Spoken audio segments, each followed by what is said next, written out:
Class में हमने Rutherford model के बारे में पढ़ा था। अब इसका एक टॉपिक रह गया था, limitations of Rutherford model. Rutherford model की क्या क्या लिमिटेशंस थी? तो रदरफोर्ड मॉडल की मेन लिमिटेशन क्या थी? Rutherford model could not explain the stability of the atom. Atom stable कैसे रहता है, उसकी स्टेबिलिटी को ये एक्सप्लेन नहीं कर पाया था। क्यों?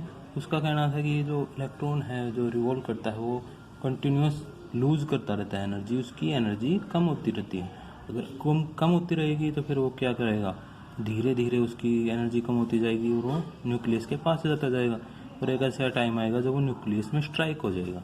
लेकिन असल में ऐसा कुछ नहीं होता है, इसलिए इसकी एक मेन लिमिटेशन रही है। नंबर 2 है, it could not explain the line spectra of the elements.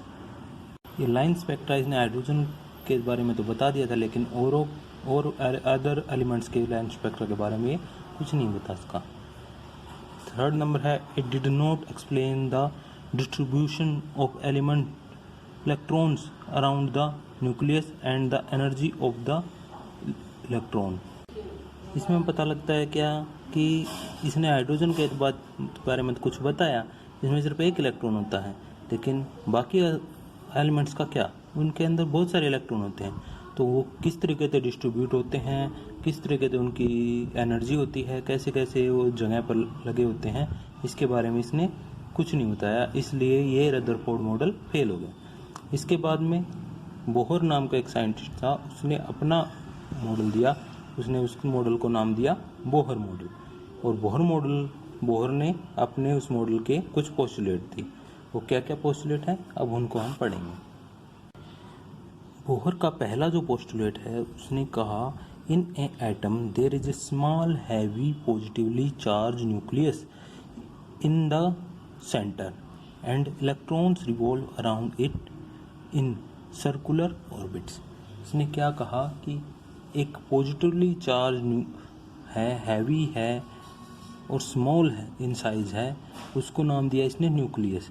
और जो बाकी के इलेक्ट्रॉन हैं वो क्या करते हैं, इसके चारों तरफ रिवॉल्व करते हैं, किसके अंदर, अराउंड सर्कुलर ऑर्बिट्स के अंदर रिवॉल्व करते हैं। और ऑर्बिट्स की क्या प्रॉपर्टी है, उनकी कांस्टेंट एनर्जी है एंड रेडियस है, यानी कि उनकी रेडियस बिल्कुल बराबर रहेगी और एनर्जी भी उनकी कांस्टेंट रहेगी। नहीं, इसका मतलब क्या हुआ कि वो कभी भी एनर्जी लूज नहीं करेंगे तो फिर वो न्यूक्लियस के अंदर स्ट्राइक नहीं करेंगे। तो इसने इस पोस्टुलेट से बोहर के जो पहली लिमिटेशन थी उसको ख़त्म कर दिया। इसके ने उन ऑर्बिटल्स को भी अलग अलग एनर्जी लेवल दिए, तो जिसमें एन, जिनको नाम दिया N1, N2, N3, N4 या फिर K, L, M, N। जिसमें N1 है वो ग्राउंड स्टेट है, मतलब नीचे से सबसे पहले ऑर्बिट को उसने N1 का नाम दिया। इस तरीके से ये बोहर का पहला पोस्टुलेट हुआ। उसमें एक heavily charge, positively charge small space है न्यूक्लियस और उसके चारों तरफ उसकी ऑर्बिटल्स हो गई। तो बोहर का नेक्स्ट पोस्टुलेट क्या हो गया?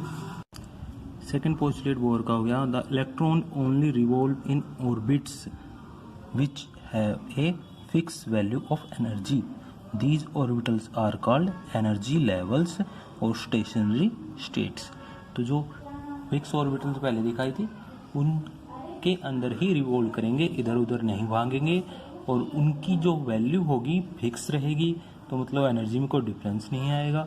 Difference energy level are number as, मतलब जो नीचे वाले हैं उनकी एनर्जी कम होगी, ऊपर वाले हैं उनकी ज़्यादा होगी। और एनर्जी लेवल्स को उसने बांटा है अलग अलग नंबर से। वो अलग अलग नंबर कौन से हो गए, 1, 2, 3, 4 या फिर K, L, M, N etcetera.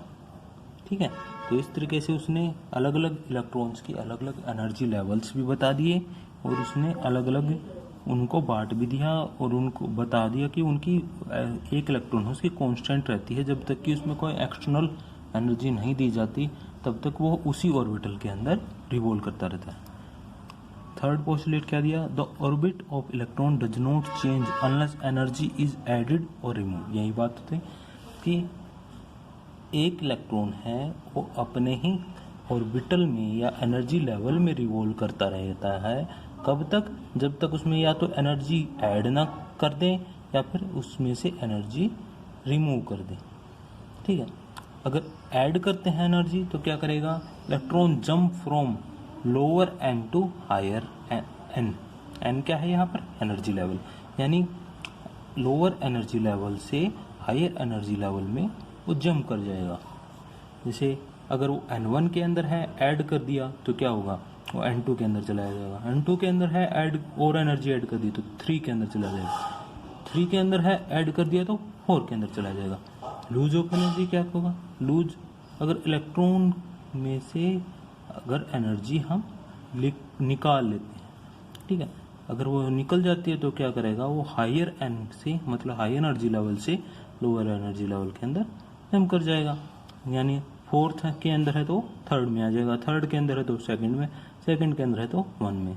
1 से और ज़्यादा लूज नहीं करेगा क्योंकि ग्राउंड स्टेट है, इससे ज़्यादा नीचे नहीं जा सकता।